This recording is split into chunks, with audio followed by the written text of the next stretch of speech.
हाय दोस्तों, कैसे हैं आप लोग। मैं परीक्षा बैंक आपके चैनल से आज आपके लिए एक नई वीडियो लाया हूं। जिस पिछली वीडियो में हमने आपको कक्षा 5वीं की पाठ 1 पुष्प की अभिलाषा का अर्थ बताया था, कविता का अर्थ बताया था हमने। इस बार उस पाठ के सारे प्रश्नों के उत्तर, शब्दकोश, रिक्त स्थान सब कुछ बताऊंगा एकदम बारीकी से। तो बने रहिए मेरे चैनल के साथ और चैनल को शेयर कर दीजिए, लाइक कर दीजिए, सब्सक्राइब कर लीजिए। आइए वीडियो शुरू करते हैं। दोस्तों, ये है भाषा भारती हिंदी विशिष्ट कक्षा 5 की।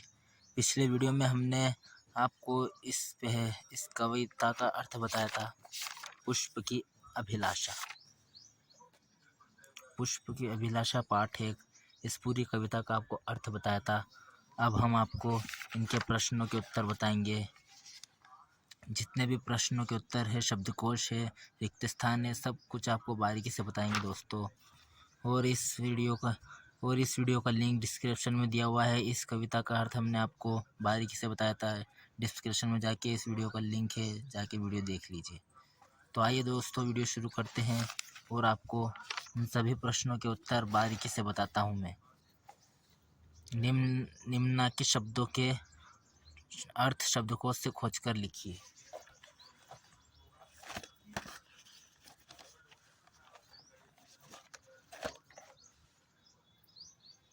सुरबाला। निम्नलिखित शब्दों के अर्थ शब्दकोश से खोजकर लिखिए। तो हमें इन शब्दों के अर्थ लिखने हैं।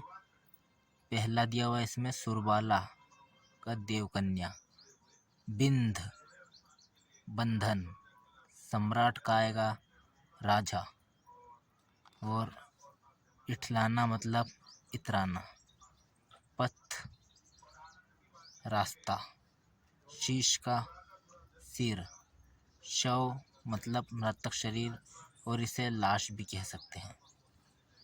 अब आते हैं प्रश्नों के उत्तर पर। निम्नलिखित प्रश्नों के उत्तर लिखिए। तो पहला प्रश्न है, देवों के सिर पर चढ़ने के बाद पुष्प के कौन से भाव व्यक्त होते हैं। तो दोस्तों, इसका उत्तर है ये।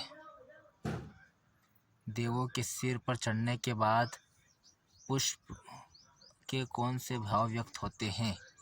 देवों के सिर पर चढ़ने के बाद पुष्प अपने भाग्य पर इतराता है। प्रश्न नंबर दूसरा, पुष्प वनमाली से क्या कह रहा है। पुष्प वनमाली से कह रहा है कि मुझे उस पथ पर फेंक देना जहाँ से वीर सिपाही गुजरते हैं। अब तीसरा प्रश्न है, पुष्प अपने राष्ट्रीय भावना किस प्रकार व्यक्त करना चाहता है। तो इसका आंसर है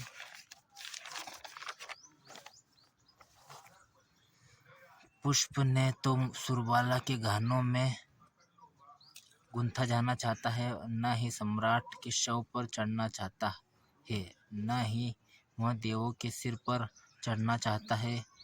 वह तो उस पथ पर जाना चाहता है जहाँ से वीर जवान गुजर रहे हैं। इससे उसकी राष्ट्र भावना व्यक्त होती है। अब इसका चौथा प्रश्न है, पुष्प ने कहाँ कहाँ नहीं चढ़ने की इच्छा व्यक्त की है। तो इसका उत्तर है, पुष्प ने सम्राटों के शव पर और देवों के सिर पर नहीं चढ़ने की इच्छा व्यक्त की है। तो दोस्तों, हमने सभी प्रश्नों के उत्तर आपको बता दिए हैं। अब आते हैं, निम्नलिखित पंक्तियों को पढ़कर नीचे लिखे प्रश्नों के उत्तर दीजिए। मुझे तोड़ लेना वनमाली, उस पथ पर तुम देना फेंक, मातृभूमि पर शीश चढ़ाने, जिस पर पथ जाए वीर अनेक। तो हमें इसकी पंक्तियों के पढ़कर लिखना है, इनके उत्तर, प्रश्नों के उत्तर। तो आइए देखते हैं। कविता के कवि का नाम लिखिए। तो कविता के कवि का नाम है माखनलाल चतुर्वेदी। ये देखिए, माखनलाल चतुर्वेदी। इसके उत्तर में लिखना है दोस्तों। मैंने सामने लिख दिया है, आप इसके उत्तर में लिखिएगा। यह कविता किस पाठ्य पुस्तक से ली गई है, उसका नाम लिखिए। तो भाषा भारती कक्षा 4। इस कविता के पाठ का नाम शीर्षक क्या है? लिखिए। पुष्प की अभिलाषा। इस कविता के पाठ का नाम शीर्षक क्या है? लिखिए। तो इसका आंसर है पुष्प की अभिलाषा। कविता की मुख्य भावना क्या है? कविता की मुख्य भावना है देश प्रेम, त्याग और बलिदान की भावना का विकास।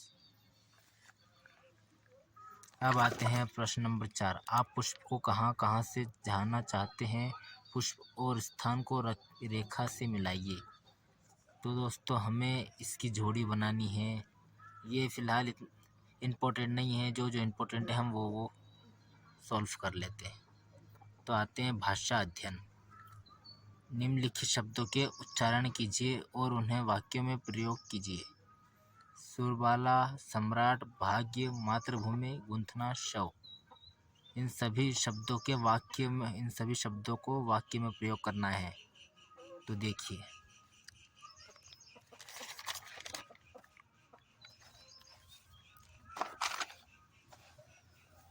सुरबाला के आगे हमें लिखना है चाह नहीं मैं सुरबाला के गहनों में गुंथा जाऊं। दूसरा है सम्राट।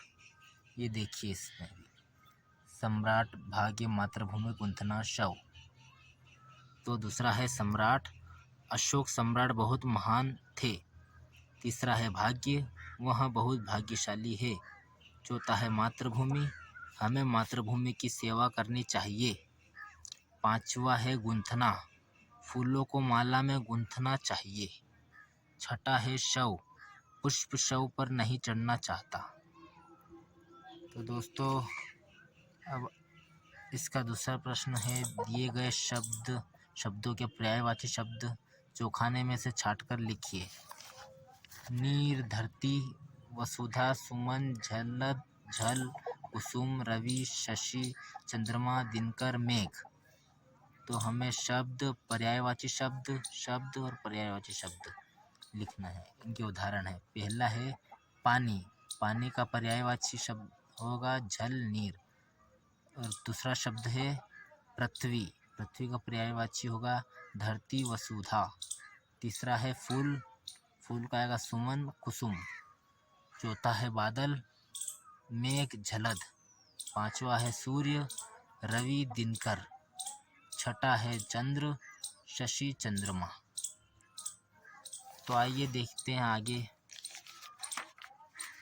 ये हो गया है हमारा। अब निम्नलिखित शब्दों के शुद्ध रूप लिखिए। सम्राट, मातृभूमि, गुंथा, बनमानी, पथ, शीश, शीर। इनके ये सब उल्टे सुल्टे लिखे हुए हैं, इनको हमें शुद्ध रूप में लिखना है दोस्तों। तो देखिए, सम्राट का आएगा सम्राट। और मातृभूमि का आएगा मातृभूमि। गुत्था का आएगा गुंथा।